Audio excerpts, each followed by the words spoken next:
रावरी विधानसभा पोटनिवडणुकीची रणधुमाळी सुरू आहे. यात उमेदवारांसोबतच ज्यांनी उमेदवारी न करण्याचा निर्णय घेतलाय त्यांची अधिक चर्चा आहे.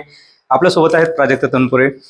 खरं तर काल ज्या वेळेला रवींद्र चव्हाण या ठिकाणी आले किंवा भाजपचे सर्व नेते आले त्यावेळेला सर्वाधिक चर्चा तुमची होती की तुमचा निर्णय नेमके काय असणार. त्यांनी तर अगदी उघडपणे म्हटलंय की ते जर आमच्या सोबत मनाने जर जोडले गेले तर आम्हाला आनंदच होईल. तुमची नेमकी भूमिका काय? नाही तर माझी भूमिका मी 6 तारखेलाच स्पष्ट केलेली आहे की मी या निवडणुकीच्या रिंगणातून माघार घेतलेली आहे. म्हणजे मी अर्जच भरला नाही आणि ती का अशा भूमिका घेतली याचं स्पष्टीकरणही मागेच दिलेलं आहे की एकतर थोडी भावनिक किनार या निवडणुकीला आहे आणि जे काही विषय होते इथल्या तरुणांच्या बेरोजगारीचा विषय आहे. इथं जी MIDCचा आमची चर्चा झाली, त्या जमीन जे ॲम्युनिशन पार्क आहे तो होऊ नये, अशा काही विषयांवर मला जर आश्वासक भूमिका सरकारची वाटली, या मुद्द्यावरून मी खरं माघार घेतलेली आहे. आणि ही काही सार्वत्रिक निवडणूक नाहीये. म्हणजे मी जरी निवडून आलो असतो, मला सगळी माझी तयारी होती निवडणुकीची, पण मी विचार केला मी निवडून येऊन शेवटी आमच्या पक्षाचे 10चे 11 होणार, त्याच्या पलीकडे काही फरक पडणार नाही, सरकारमध्ये काही बदल होणार नाही. उलट मतदारसंघात थोडी विकास कामांना कदाचित खीळ बसली असती. म्हणून कुठेतरी एक सामंजस्याची भूमिका, थांबण्याची भूमिका मी घेतली. एक भावनिक किनार देखील स्वर्गीय शिवाजीराव कर्डिले यांच्या निधनानंतर होतं.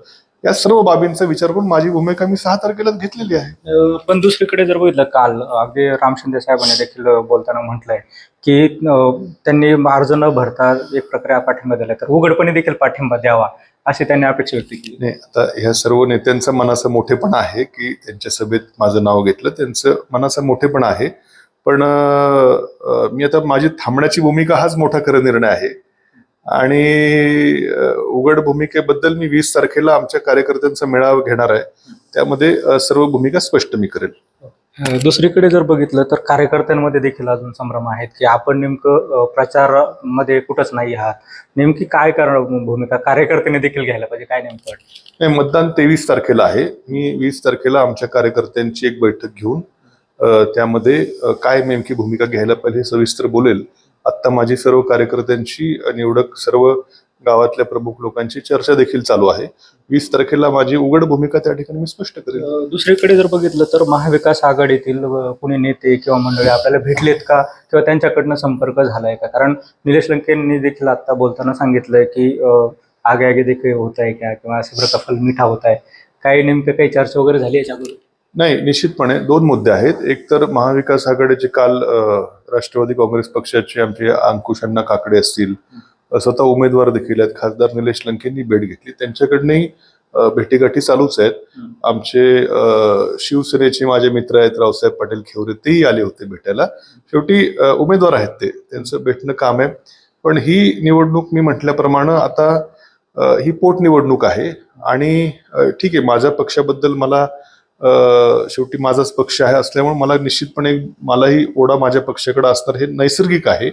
पण मी ज्या मुद्द्यांवरनं ही भूमिका घेतली थांबण्याची, त्या मुद्द्यांचा विचार करून कुठेतरी मला 20 तारखेला माझी भूमिका मी स्पष्ट करेल. सातत्यानं चर्चा सुरू आहे, आपण भाजपमध्ये जाल किंवा विधान परिषदेच्या आता निवडणुका आहेत, विधान परिषद देखील मिळू शकते, अशी चर्चा नागरिकांमध्ये सर्वसामान्यांमध्ये. नेमकं काय करायचं? हे बघा, राजकारणामध्ये चर्चेंना काही अर्थ नसतो.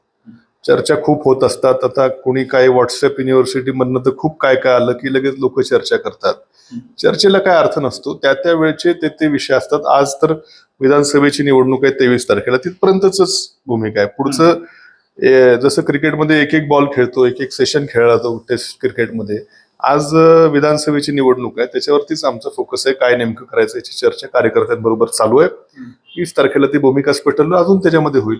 पुढचं आत्ताच बोलण्यामध्ये काय एवढं मला काही अजून हे वाटत नाही. पण जर बघितलं तर धावपट्टी कुठेतरी भाजपच्या लोकांकडनं तयारी केली जाते. कारण सुजय विखे पाटीलने म्हटलंय की कार्यकर्त्यांना दुखवू नका प्राजक्तदादांच्या, अशा पद्धतीने ते सातत्यानं भाषणामध्ये म्हणतात. आणि दुसरीकडे कुठल्याही बांधावर गेलं तर तुम्हाला कमळच दिसेल असं देखील त्यांनी वक्तव्य केलंय. आणि आता हे बघा, त्यांचं मी आभार मानेल की आमच्या कार्यकर्त्यांना दुखवू नका असं वक्तव्य त्यांनी बऱ्याचशा ठिकाणी केलेलं आहे. तर निश्चितपणे त्यांनी देखील मोठं मन दाखवलं, त्यांचे आभार व्यक्त करेल. पण बाकीचे बांधावरचा विषय अजून लगेच त्याच्यावर मी काय बोलू इच्छित नाही. शेवटी आमचा बांध इकडं तुतारीचा आहे, त्यांचा बांध कमळाचा आहे. आज तरी बांधावरनं काही लढाई दिसत नाही. आज तरी काय भविष्यात बांध मग निघेल की काय?